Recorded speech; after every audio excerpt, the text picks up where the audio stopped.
Welcome back to Perkins Pipes. Got a fun shirt on here today. It's actually in support of my daughter's 4-H group back when she did 4-H in high school. I'm going to kind of lift up a bit. It says, easily distracted by bunnies, because she had rabbits in her 4-H group. A little Holland Lop rabbit here. And that is fun.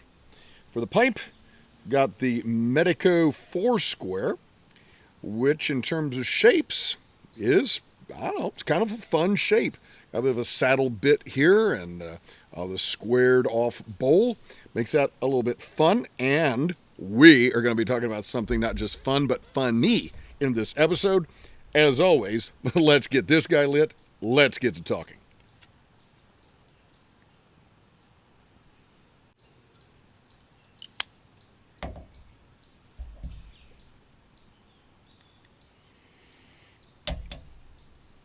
Back in the 80s, sorry about that. Back in the 80s, there was a newspaper comic strip that I absolutely loved.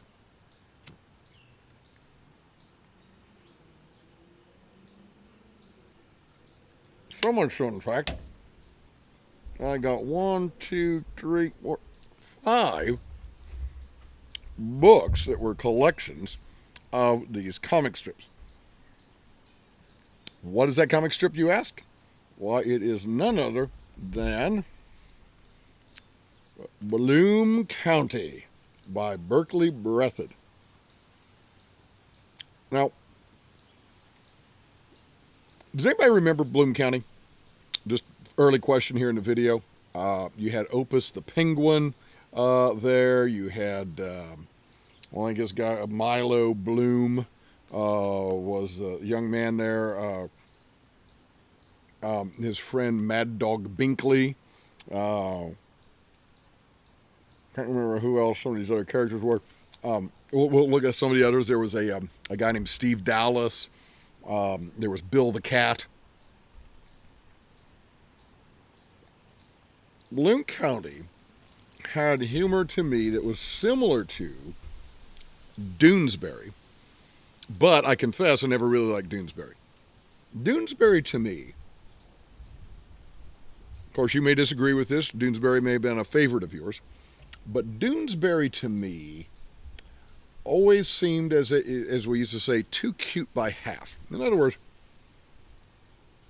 the person who wrote and drew Doonesbury, whose name I've forgotten now, oh no, he seemed too impressed with his own cuteness, with his own wit. And that may not have been true at all, but it seemed that way to me, and therefore I didn't care for it as much. But the thing that these two share is there was definitely political humor. So some of this stuff, I'm sure, has not aged well. And I gotta be honest, I probably haven't looked at this probably 25, 30 years. So there's certain ones I remember, and of course I'm not going to be able to find them. But a lot of this was certainly political, dealt with topical issues, but the stuff was just so funny to me. So let's see here.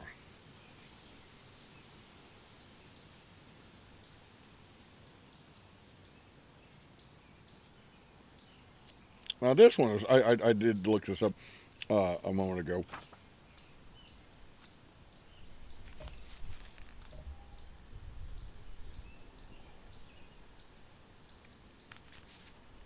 All right, so here's a cute one. Now here's little Binkley. All right. So here's Binkley, and I don't want the page to sell out. So I'm looking at this one here at the bottom. I guess I better go over here. Maybe? I don't know. You know what? Let's move the pipe. That'd be the easier thing to do. All right. So he says, Pop, I'm off to the school dance now. Dad's got his face buried in the newspaper, and he says, He says, the Rolling Stones will be playing. Great, huh? Dad says, you know how I feel about it. That rock and roll smut is a threat to the traditional morals of the American family. Little boy says, Pop, you think pantyhose commercials are a threat to the family. He says, go. I don't converse with pagans. Now, you either find that funny or you don't, obviously. That's kind of a binary situation. I find that funny. I think ratcheting it up at the end, or calling his son a pagan, obviously that was kind of ratcheting up the level of the, got little wingadings flying around here from the trees. But, you know, I don't know. I thought that was funny. Let's see, I know another one I saw in here a moment ago. Where did I find that one? Oh, this is fun. He must have been on a thing about the Rolling Stones. So here's Mick Jagger. Here's Mick Jagger, and let's see, there we go. No, we're over here. So he says, hey folks, got a surprise for y'all. Today here on the Morning Farm Report, Mick Jagger of the Rolling Stones Music Combo is here for an interview. Well, Mick boy, reckon you know this here's putting near the closest thing to real TV show the Bloom County's got. You just see Mick just sitting there in his utter cool, just looking at this guy. And the guy says, got any songs about hog jowls? What I can tell you is that I read this stuff and howled laughing at that. So much so that I got Billy and the Boingers bootleg. Right. This is the another collection. This is funny. Bloom County presents The Night of the Mary Kay Commandos. There's Opus the Penguin on there. See Opus, there he is. Nice imitation of a Maxfield Parrish painting. Penguin Dreams and Stranger Things. And what's this one? Oh, Tales Too Ticklish to Tell. Now you can see right away that this is political. We got George Bush on the cover there. And on the back, there's a picture of the author and his dog Woof on his estate in the Hamptons. And this is the picture. All right, he's walking a rhino out in the savannah somewhere. Now, I think that's funny. Let's look at me one more. All right, now I think this is really funny. It's the middle one on this page here. So they're all out there. The little guys are telling jokes, and the one guy, he's got his arrow through his head, and he's like, blah! Right, just kind of making a face, and the others are like, yeah. He says, thank you, I love you all. And they're like, funny, and then the other old guy comes up and he says, hey, watch this. And they're all like going, no, wait, no, I can't take it. And he says, an airline flight schedule. And they're like, ah! Because, as you know, an airline flight schedule isn't always on time. Now, a couple things are happening here. As I'm doing this video, two things are happening in my experience.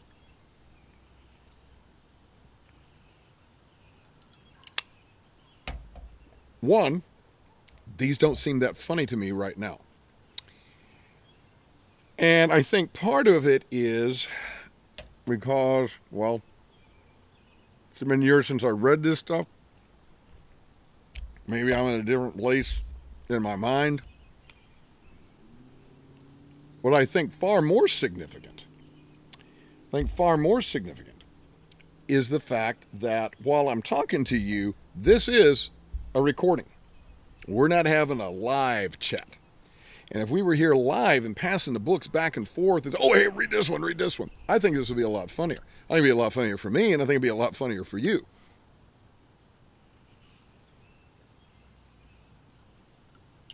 Now, I remember sitting and reading these things by myself. All right, just reading them to myself and laughing uproariously. My dad was a guy that could do that. Um, uh, yeah. Uh, he would laugh by himself. My dad, after he had gotten out of Korea, serving in Korea, got his education degree on the GI Bill from Indiana University, got a BS in education, ended up going to the University of Michigan, got his master's degree, and while he was up there, he taught in Lake Fenton School District. Had a room at some older lady's house, and he used to tell a story that she would laugh because he would be up in his room by himself, just laughing out loud, watching something on TV, and she thought it was so funny. And my dad was by himself laughing. Well, that's me to a T. I can just die laughing at something, even reading it by myself. Of course, I really enjoy being with other people, sharing the jokes, watching the funny videos, or whatever. So, I gotta be honest, this video took a different direction from what I imagined. I imagined I was going to be sharing some more cartoons from Bloom County and laughing and so forth, and it just hasn't quite turned out that way. So I am curious. Do you know Bloom County? Did you like Bloom County back in the day? Based on a couple of the cartoons that I shared with you, did you think it was funny at all? And what do you think about laughing by yourself versus enjoying humor with other people? Do you laugh by yourself? Do you really require other people being around to enjoy the funny? Let us know what you think about funnies and newspaper comics. As Malcolm Guite likes to say, I do these little things in order at last to do nothing. Or as I like to say in Latin, Harva ago ut tandem, nihil agam. Have a wonderful day.